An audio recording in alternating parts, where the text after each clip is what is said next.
Baik saudara, sepanjang hari ini, semalam, kemarin saya tengok masih lagi pembicaraan tentang vaksin dan anti vaksin. Ini kesan daripada lontaran kata-kata oleh Menteri Kesihatan Khairi Jamaluddin. Tapi ada teman mengatakan saya balon Khairi dan sebagainya. Tidak, saya menegur. Kalau boleh gunakanlah bahasa yang baik. Jangan kita menampakkan keangkuhan kita. Marahan saya lihat, saya bersimpati dengan Yang Berhormat Perdana Menteri. Beliau terpaksa campur tangan. Terpaksa beliau pula hari ini mengeluarkan kenyataan supaya menerangkan keadaan. Kenapa ini? Menurut Yang Berhormat Perdana Menteri, dia kata kerajaan tidak bermaksud untuk menyusahkan rakyat yang tidak mengambil vaksin. Tapi kata Yang Berhormat Perdana Menteri, kalau mereka tak ambil vaksin, mereka menyusahkan diri mereka sendiri. Kerana jangan lupa Yang Berhormat Datuk Ismail Sabri, beliau adalah menteri yang bertanggungjawab berhubung dengan COVID-19, zaman era kepimpinan Perikatan Nasional dulu. Jadi dia kata bahawa kenyataan dikeluarkan Menteri Kesihatan Khairi Jamaluddin yang bermaksud kekangan yang dihadapi oleh mereka yang belum menerima vaksin. Jadi kalau tak terima vaksin, nak keluar negara tak boleh, nak makan di tempat awam ramai-ramai pun tak boleh, nak melakukan rentas sempadan tak boleh, sebab ada SOP dan sebagainya. Jadi itulah caranya. Tapi saya heranlah Khairi Jamaluddin ni sampaikan Perdana Menteri pun terpaksa campur tangan untuk menyelesaikan permasalahan ataupun persoalan yang kesan daripada tindakan ataupun ungkapan kata-katanya. Sebab itu saya haraplah menteri-menteri lain tu, sebelum anda nak berucap, sebelum anda bercakap, fikir dulu apakah kata-kata anda itu boleh menyinggung hati dan perasaan orang.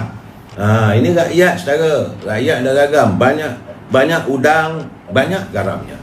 Ramai orang, banyaklah ragamnya. Jadi sebagai pemimpin kena fikirlah hati-hati. Jangan sampai kata-kata anda itu akhirnya membelit diri sendiri.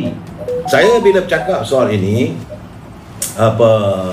saya pun terkejut juga. Rupanya bukan hanya ada yang rakyat biasa yang tak mengambil vaksin, malahan ada juga kalangan ahli parlimen. Diberitakan saya tengok. Jadi cuma kita nak tahu siapakah mereka. Sepatutnya speaker kena dedahkanlah. Sebab mereka adalah pembuat dasar, dia ada lawmaker. Kalau ada kalangan ahli-ahli parlimen yang tak mengambil vaksin, ini sebagaimana laporkan, maka perlu didedahkan supaya rakyat tahu apa jadi pada dia. Adakah dia sihat walafiat? Apakah ini? Saya tengoklah bahawa most MP have already, most dia kata, kebanyakan. Itu kenyataan daripada Speaker Dato' Azhar Azizan. Dia kata most MP have already been vaccinated ahead of 5 days special sitting. Jadi kebanyakannya, bila kebanyakan tu ada yang tak ambil, itu keadaannya. Satu lagi perkara ni, saya tengok kita punya Menteri Kewangan, memang saya geram juga Menteri Kewangan kita ni. Kadang-kadang ini, sebab saya kata pengharapannya dia cakap ya. Sebab pada 8 November 2020, setahun yang dulu, pada 8 November, Menteri Kewangan yang berhormat Mulia Tengku Zaffarul, dia kata bahawa ekonomi negara dijangka pulih pada tahun 2021. Hebatnya punya kenyataan waktu itu. Tapi realitinya sampai hari ini kita tengok ekonomi negara terus pudar dan sirna. Sirna tu bukan sinar, sirna ni perkataannya yang jelasnya uyuk. Dia kata pada 8 November 2020 bahawa ekonomi negara jangka pulih pada tahun 2021. Sekarang ni dah bulan Oktober ni, mana ada cahaya di hujung terowong. Kemudian ni pula datang bulan Oktober pada 13 hari bulan yang baru ni, dia kata ekonomi negara akan kembali pulih pada tahun 2020. Bila? 2022. Wah, dia main jangka je. Sebab saya kata boleh percaya ke ni? Sebab itulah saya mengatakan dia asyik main tukar-tukar ramalan. Sekejap gini tahun 21, tahun 2022. Jadi akhirnya kita merasakan bahawa Menteri Kewangan ni sekadar nak menyedapkan hati rakyat aja. Macam mana dia kata bahawa moratorium, mula-mula kita tak boleh. Bila rakyat marah, memberontak, boleh. Kemudian mula-mula dia kata kita tak ada kuasa untuk minta bank memberi moratorium. Serta dipersoal, diperdebatkan, boleh pula. Dan tiba-tiba katanya 6 bulan. Now, bila Perdana Menteri mengumumkan cuma 3 bulan. Itu pun tidak secara tuntas, tetapi hanya untuk 50% saja. Begitu juga dalam isu pengeluaran wang kumpulan dan simpanan pekerja. Rakyat menuntut, UMNO menuntut, pemuda UMNO minta. Dan letih dah, terjengit-jengit, terpekik, terlolong. Inilah kita ni, nasib untuk nasib rakyat kita ni, mengemis di bumi sendiri. Duit yang kita simpan, itu yang saya buat naik angin tu.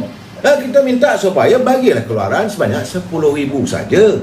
Dan kalau mereka yang ada simpanan 1 juta ke 500,000 ke, bagilah pengeluaran 10%. Mengikut kenyataannya untuk 10,000 tu boleh. Perdana Menteri pun bercakap, bila Perdana Menteri naik jadi Perdana Menteri, itulah antara intipati ucapannya berhubung dengan tuntutan 10,000 secara tuntas. Sampai hari ini masih lagi berbelok-belok. Jadi Menteri Kewangan kita ni apa hal? Nak kata macam mana, dia bukan datang daripada parti UMNO. Sekarang itu kenyataan saya lah. Kemudian apa yang menjadi masalah yang besar sebenarnya adalah sikap trauma di kalangan pengundi di Melaka. Sebab mereka khawatir apakah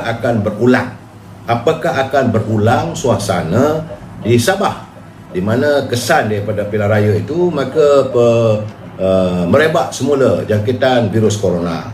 Tapi kalau kita dah ada 90% herd imunisasi ini, bahawa kita telah melakukan vaksin, rasanya taklah seteruk itu.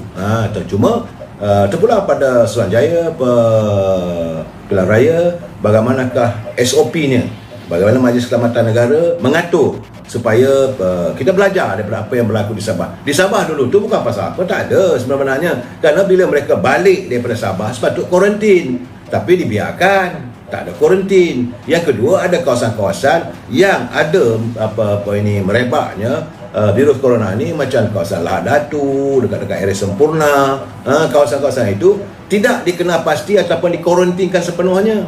Jadi daripada Sempurna dia pergi ke Sandakan pergi Kota Kinabalu, macam Laru, Selang apa semua tu, maka wabak itu mudah. Tapi kali ini macam di Melaka, tidak ada pun kawasan-kawasan yang dikenal pasti sebagai kawasan yang merebaknya virus corona. Sebab Melaka memanglah ada lebih kurang hari ini saja lebih kurang 240 jangkitan. Itu bagi saya rasa hanya sekitar pada kawasan kilang lah. Jadi kalau kita curb ataupun tutup kawasan kilang tu sepanjang musim pilihan raya, rasanya tak ada lah pun, tak ada risau lah. Jadi kalau pekerja-pekerja kilang itu kita tak benarkan dia berselerak, buat apa dia nak ikut, sebab ini pilihan raya untuk rakyat warga negara, mereka bukan warga negara, tak payahlah. Jadi itu yang saya rasa. Dan antara isu lain adalah tentang Saitro lah. Saudara, Saitro, media sosial sekarang ni bergeledak. Ini sebenarnya pilihan raya ini berlaku sebab 4 orang ni aja. Dan saudara tahu berapakah jumlah wang yang diperlukan, perbelanjaan yang dijangka digunakan untuk pilihan raya di negeri Melaka adalah sejumlah 46 juta ringgit kos untuk kita mengadakan pilihan raya. Itu tak termasuk kos parti-parti lain. 46 juta itu kos untuk pilihan raya negeri Melaka yang terpaksa kerajaan peruntukkan. Alangkah baiknya kalau tidak berlaku usul penarikan sokongan dan sebagainya, 46 juta ini boleh digunakan untuk membangunkan ekonomi warga Melaka. Ini realiti saudara. Kita kena terima hakikat. Saya bukanlah nak menyalahkan siapa, tapi saya melihat, saya kata, ya Allah. Sebab Idris Harun, Azman Hassan, Effendi Ahmad, beliau, Nur Hizam, empat ni punya perangai akhirnya 46 juta terpaksa dikorbankan di Melaka. Alangkah baiknya wang itu dapat digunakan untuk membantu warga Melaka, untuk membina dia punya, membaiki semula dia punya ekonomi. Itu tak masuk lagi pakej-pakej risiko yang lain pada rakyat-rakyat. Jenuh lah rakyat Melaka saudara.